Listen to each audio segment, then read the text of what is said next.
So in my last video I was using these channel locks to decompress the rear calipers.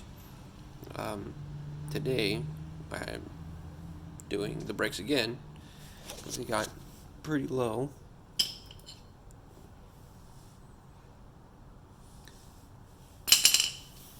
And I was using these, and I was able to decompress the calipers way more quicker with these.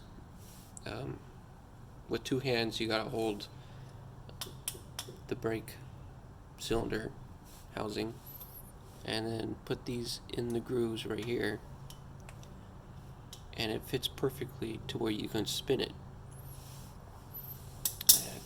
It goes in way more faster than moving very slowly with this, and it's also pretty big and awkward to hold with one hand, and these are way more easier.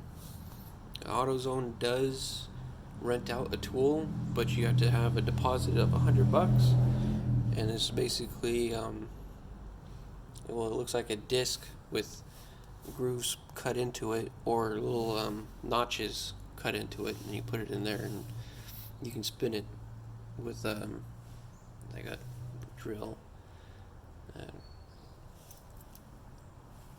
But if you don't have the money and you just want to save time because you don't want to make trips back and forth to AutoZone, then you can just use these and they work just as good.